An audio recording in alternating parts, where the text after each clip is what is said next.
Hi, ನೀವೇನಾದರೂ 10th ಅಥವಾ 12th qualification ಮೇಲೆ ಜಾಬ್ಸ್ ಹುಡುಕಿದ್ದೀರಾ? ಹಾಗಾದರೆ ಈ ವಿಡಿಯೋ ನಿಮಗೆ ಇರುತ್ತೆ. ಇದೀಗ HSSC ಡಿಪಾರ್ಟ್ಮೆಂಟ್ನಲ್ಲಿ ಕಾನ್ಸ್ಟೇಬಲ್ನ 5500 ವೇಕೆನ್ಸೀಸ್ ಖಾಲಿದ್ದು ಅಪ್ಲೈ ಮಾಡುವಂಥವ್ರು ಆನ್ಲೈನ್ ಮೂಲಕ ಅಪ್ಲೈನ ಮಾಡ್ಬೋದಿರುತ್ತೆ. ಅಪ್ಲೈ ಮಾಡುವಂಥವ್ರು ಈ ವಿಡಿಯೋನ ಫುಲ್ ನೋಡಿ. ಅದಕ್ಕೆ ಮುಂಚೆ ನಮ್ಮ ಚಾನಲಲ್ಲಿ ಯಾರೆಲ್ಲ ಹೊಸ ವಿಡಿಯೋ ನೋಡ್ತಿದ್ರು ಅಂಥವ್ರು ಪ್ಲೀಸ್ ನಮ್ಮ ಚಾನಲ್ ಸಬ್ಸ್ಕ್ರೈಬ್ ಮಾಡ್ಕೊಳ್ಳಿ. ಹರಿಯಾಣ ಸ್ಟಾಫ್ ಸೆಲೆಕ್ಷನ್ ಕಮಿಷನ್ನಲ್ಲಿ ಇದೀಗ ಹುದ್ದೆಗಳು ಖಾಲಿ ಇದ್ದು ಕಾನ್ಸ್ಟೇಬಲ್ನ GD ವೇಕೆನ್ಸೀಸ್ ಖಾಲಿವೆ. ಈ ಒಂದು ಹುದ್ದೆಗೆ ಮೇಲ್ ಹಾಗೆ ಫಿಮೇಲ್ ಮತ್ತು GRP ಅಂದರೆ ಗೌರ್ಮೆಂಟ್ ರೈಲ್ವೆ ಡಿಪಾರ್ಟ್ಮೆಂಟಲ್ಲಿ ಕೆಲಸ ಮಾಡಿರೋಂಥ ವ್ಯಕ್ತಿಗಳು ಕೂಡ ಈ ಒಂದು ವೇಕೆನ್ಸಿಗೆ ಅಪ್ಲೈನ ಮಾಡ್ಬೋದೇ ಇರುತ್ತೆ. ಇನ್ನು ಅಪ್ಲೈನ ಮಾಡುವಂಥವ್ರು www.hssc.gov.in ಈ ಒಂದು ಅಫಿಷಿಯಲ್ನ ವೆಬ್ಸೈಟ್ನ ಮೂಲಕ ಅಪ್ಲೈನ ಮಾಡ್ಬೋದಾಗಿರುತ್ತೆ. ಇನ್ನು ಈ ನೋಟಿಫಿಕೇಷನ್ನ ಜನವರಿ 1ನೇ ತಾರೀಕಿಗೆ ಹೊರಡಿಸಲಾಗಿದ್ದು, ಆದರೆ ಈ ಹುದ್ದೆಗೆ ಜನವರಿ 11ನೇ ತಾರೀಕಿಂದ ಅಪ್ಲೈನ ಮಾಡ್ಬೋದಾಗಿರುತ್ತೆ. ಜನವರಿ 25ನೇ ತಾರೀಕುವರೆಗೂ ಅಷ್ಟೇ ಟೈಮ್ ಇರುತ್ತೆ. ಅಪ್ಲೈ ಮಾಡುವಂಥವ್ರು ಬೇಗ ಅಪ್ಲೈನ ಮಾಡಬೇಕಾಗಿರುತ್ತೆ. ಇನ್ನು ಸಪೋರ್ಟಿಂಗ್ ಡಾಕ್ಯುಮೆಂಟ್ ಅವೆಲ್ಲ ನೀವು BCA, BCB, EWS ಅಭ್ಯರ್ಥಿಗಳು 4th ಮಂತ್ ಒಳಗಡೆಯನ್ನು ನೀವು ಸರ್ಟಿಫಿಕೇಟ್ನ ಸಬ್ಮಿಟ್ ಮಾಡಬೇಕಾಗಿರುತ್ತೆ. ಇನ್ನು ಆಲ್ ಟಿಕೆಟ್ನವೆಲ್ಲ ನೀವು ಇಮೇಲ್ ಅಥವಾ ಮೇಲಲ್ಲಿ ಚೆಕ್ ಮಾಡ್ಕೋಬೋದಾಗಿರುತ್ತೆ.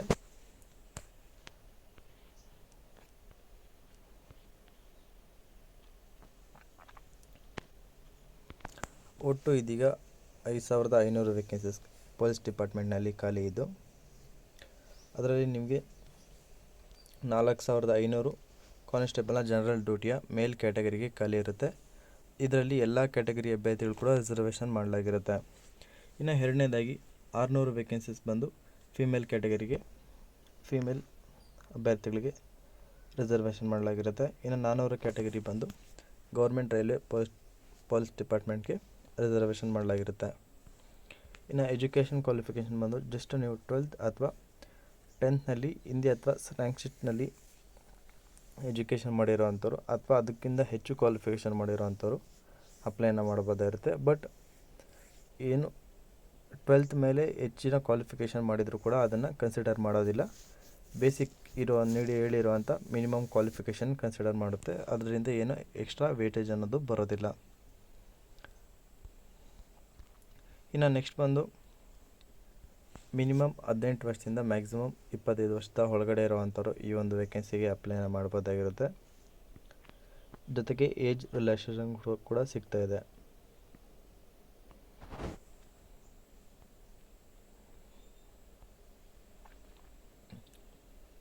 ಹಾಗೆ ಕ್ವಾಲಿಫಿಕೇಷನ್ ಟೆಸ್ಟ್ ಕೂಡ ಇರುತ್ತೆ.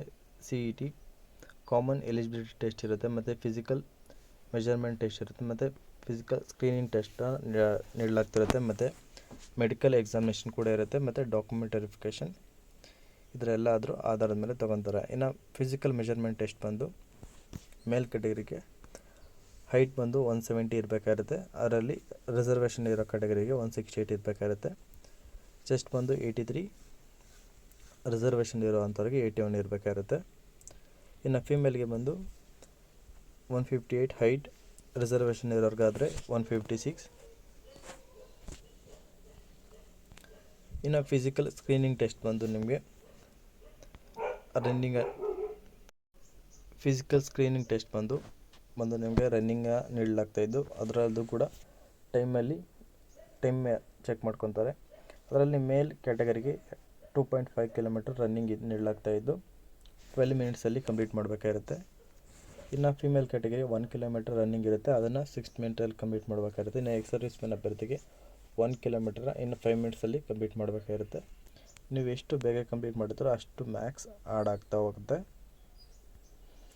ಇನ್ನು ನಾಲೆಜ್ ಟೆಸ್ಟ್ ಬಂದು 97% ಇದ್ದು ಅದು ವೇಟೇಜ್ ಜಾಸ್ತಿ ಆಗುತ್ತೆ. ಅಡಿಷ್ನಲ್ ವೇಟೇಜ್ ಬಂದು ಮಿನಿಮಮ್ 3 ಮಾರ್ಕ್ಸ್ ಆಗಿದ್ದು, ನಿಮ್ಮ ಹತ್ರ ಏನಾದರೂ NCC ಸರ್ಟಿಫಿಕೇಟ್ ಇದ್ದರೆ ಅದರಲ್ಲಿ ABC ಸರ್ಟಿಫಿಕೇಟಲ್ಲಿ 1ರಿಂದ 3 ಮಾರ್ಕ್ಸ್ವರೆಗೂ ನಿಮಗೆ ಮಾರ್ಕ್ಸ್ನ ಆ್ಯಡ್ ಮಾಡಲಾಗುತ್ತೆ. ಇನ್ನು ಸಿಲೆಬಸ್ ಫಾರ್ ನಾಲೆಜ್ ಟೆಸ್ಟ್ಗೆ ಬಂದು 97 ಮಾರ್ಕ್ಸ್ವರೆಗೂ ನೀಡಲಾಗ್ತಾಯಿದೆ. ಇನ್ನು ಎಕ್ಸಾಮಿನೇಷನ್ ಬಂದು OMR ಬೇಸ್ಡ್ನ ಆಫ್ಲೈನ್ ಎಕ್ಸಾಮಿನೇಷನ್ ಇದ್ದು ಹಿಂದಿ ಅಥವಾ ಇಂಗ್ಲೀಷ್ ಲ್ಯಾಂಗ್ವೇಜಲ್ಲಿ ಇರುತ್ತೆ ನಿಮಗೆ.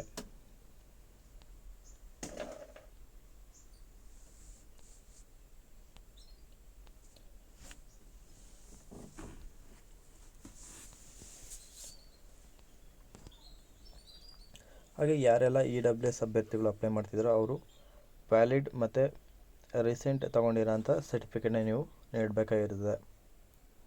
ಹಾಗೆ ಈ ಒಂದು ವೇಕೆನ್ಸಿಗೆ ಎಕ್ಸ್ ಸರ್ವಿಸ್ ಮ್ಯಾನ್ ಅಭ್ಯರ್ಥಿಗಳು ಕೂಡ ಅಪ್ಲೈಯನ್ನು ಮಾಡ್ಬೋದಾಗಿದ್ದು ವ್ಯಾಲಿಡ್ ಸರ್ಟಿಫಿಕೇಟನ್ನು ನೀಡಬೇಕಾಗುತ್ತೆ. ಇನ್ನು ಅಪ್ಲೈ ಮಾಡಬೇಕಾದ್ರೆ ನೀವು ಸಬ್ಮಿಟ್ ಮಾಡಬೇಕಾಗಿರೋಂಥ ಡಾಕ್ಯುಮೆಂಟ್ ನೋಡೋದಾದರೆ ಜನರಲ್ ಕ್ಯಾಟಗರಿಗೆ ಬಂದು ಸ್ಕ್ಯಾನಡ್ ಫೋಟೋ ಕಾಪೀಸ್, ಅದರಲ್ಲಿ ಎಜುಕೇಷನ್ ಕ್ವಾಲಿಫಿಕೇಷನ್ದು ಮತ್ತು ಲೇಟೆಸ್ಟ್ ನಿಮ್ಮದು ಫೋಟೋ ಕಲರ್ ಪ್ರಿಂಟ್ನಲ್ಲಿ ಇರಬೇಕಾಗಿದ್ದು ಬ್ಯಾಕಲ್ಲಿ ವೈಟ್ ಕಲರ್ ಇರಬೇಕಾಗುತ್ತೆ. ಮತ್ತು ನಿಮ್ಮದು ಸ್ಕ್ಯಾನ್ ಸಿಗ್ನೇಚರ್ ಮತ್ತು ಸ್ಕ್ಯಾನಡ್ ಆಗಿರೋಂಥ ಆಧಾರ್ ಕಾರ್ಡ್ ಮತ್ತು ಇನ್ನಿತರೆ ಡಾಕ್ಯುಮೆಂಟ್ನ ಸಬ್ಮಿಟ್ ಮಾಡಬೇಕಾಗಿರುತ್ತೆ. ಇನ್ನು DSC ಆಗಿ OAC ಕ್ಯಾಟಗರಿಯವ್ರು ಬಂದು ನಿಮ್ಮದು ಎಜುಕೇಷನ್ದು ಸರ್ಟಿಫಿಕೇಟ್ ಹಾಗೆ ನೀವು ಅಪ್ಲೋಡ್ ಮಾಡೋಂಥ ಪ್ರತಿಯೊಂದು ಡಾಕ್ಯುಮೆಂಟು ಕೂಡ ಚಿಕ್ಕ ಕಾಪಿ ಕೂಡ ನೀವು ಸ್ಕ್ಯಾನಡ್ ಆಗಿರೋಂಥದ್ದು ಅಪ್ಲೈ ಮಾಡಬೇಕಾಗಿರುತ್ತೆ. ಮತ್ತು ನಿಮ್ಮದು ಕಲರ್ ಫೋಟೋ ಅದು ಇರಬೇಕಾಗಿರುತ್ತೆ. ಮತ್ತು ನಿಮ್ಮದು signature photo, Aadhaar card, Haryana ಬಯೋಫೀಲ್ಡ್ ರೆಸಿಡೆಂಟ್ ಆಗಿರೋವಂಥವ್ರು, ಹರಿಯಾಣದಲ್ಲಿ ಹುಟ್ಟಿ ಇರೋವಂಥದ್ದು ಅಂದರೆ ಅಲ್ಲಿ ಹುಟ್ಟಿ ಬೆಳೆದಿರೋವಂಥದ್ದು ಒಂದು ಸರ್ಟಿಫಿಕೇಟ್, ಮತ್ತು DSP ಆರ್ OAC ಸರ್ಟಿಫಿಕೇಟ್, ಮತ್ತು ರಿಸರ್ವೇಷನ್ ಇರೋವಂಥವ್ರು, ರಿಸರ್ವೇಷನ್ ಕ್ಯಾಟಗರಿಯಲ್ಲಿ ಬರುವಂಥವ್ರು ಕ್ಯಾಸ್ಟ್ ಸರ್ಟಿಫಿಕೇಟ್, ಇನ್ನಿತರೆ ಸರ್ಟಿಫಿಕೇಟ್ನ ನೀವು ನೀಡಬೇಕಾಗುತ್ತೆ. ಮತ್ತು BCA, BCB ಮತ್ತು EWS ಇವರೆಲ್ಲ ಕೂಡ ಆಲ್ಮೋಸ್ಟ್ ಇದೇ ಸರ್ಟಿಫಿಕೇಟ್ಗಳನ್ನ ಇವೇ ಸರ್ಟಿಫಿಕೇಟ್ ಇರುತ್ತೆ.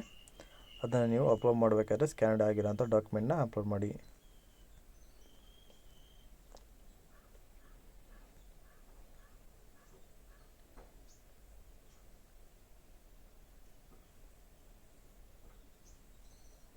ಹಾಗೆ ಏಜ್ ರಿಲ್ಯಾಕ್ಸೇಷನಲ್ಲಿ ಬಂದು SC/ST ಕ್ಯಾಟಗರಿಗೆ ಮತ್ತು EWS OBC ಕ್ಯಾಟಗರಿಗೆ 5 ಇಯರ್ಸ್ವರೆಗೂ ನೀಡಲಾಗ್ತಾಯಿದ್ದು, ಯಾರೆಲ್ಲ ಗೌರ್ಮೆಂಟ್ ಜಾಬಲ್ಲಿ ವರ್ಕ್ ಮಾಡಿರ್ತೀರೋ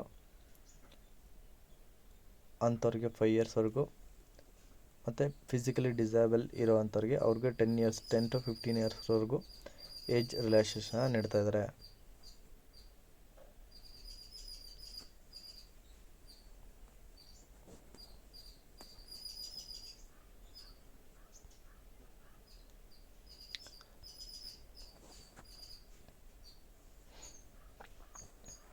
ಹಾಗೆ ಈ ಒಂದು ಹುದ್ದೆಗೆ ಯಾವುದೇ ಅಪ್ಲಿಕೇಶನ್ ಫೀಸ್ ಅನ್ನೋದು ಇರೋದಿಲ್ಲ.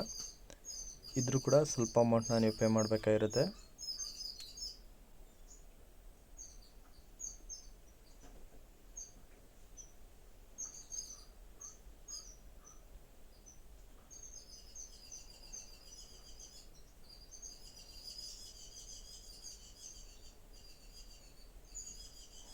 ಸೊ ಇದಾಗಿರುತ್ತೆ ಇವತ್ತು ವಿಡಿಯೋ. ಈ ಒಂದು ವಿಡಿಯೋದ ಬಗ್ಗೆ ನಿಮ್ಗೆ ಏನಾದರೂ ಡೌಟ್ ಇತ್ತಪ್ಪ ಅಂದರೆ ಕಮೆಂಟ್ ಮಾಡಿ. ಹಾಗೆ ಈ ಒಂದು ವಿಡಿಯೋ ಇಷ್ಟ ಆದರೆ ಪ್ಲೀಸ್ ಲೈಕ್ ಮಾಡಿ ಅಂತ ಹೇಳ್ತಾ, ಕೆಲಸ ಹುಡುಕ್ತಿರೋಂಥವ್ರಿಗೆ ಈ ಒಂದು ವಿಡಿಯೋನ ಶೇರ್ ಮಾಡಿ. ಹಾಗೆ ಇದೇ ಥರದ ಹೆಚ್ಚಿನ ಉದ್ಯೋಗ ಮಾಹಿತಿಗಾಗಿ ಹಾಗೆ ಗೌರ್ಮೆಂಟ್ ಸ್ಕೀಮ್ಸ್ಗೋಸ್ಕರ ತಪ್ಪದೆ ನಮ್ಮ ಚಾನಲ್ ಸಬ್ಸ್ಕ್ರೈಬ್ ಮಾಡ್ಕೊಳ್ಳಿ ಅಂತ ಹೇಳ್ತಾ, ಈ ಒಂದು ಹುದ್ದೆಗೆ ಅಪ್ಲೈ ಮಾಡ್ತಿರೋಂಥ ಪ್ರತಿಯೊಬ್ಬರಿಗೂ ನನ್ನ ಕಡೆಯಿಂದ ವೆರಿ ಆಲ್ ದ ಬೆಸ್ಟ್ ಅಂತ ತಿಳಿಸ್ತಾ ಈ ಒಂದು ವಿಡಿಯೋನ ಇಲ್ಲಿಗೆ ಮುಗಿಸ್ತಾ ಇದ್ದೀನಿ. ಧನ್ಯವಾದಗಳು.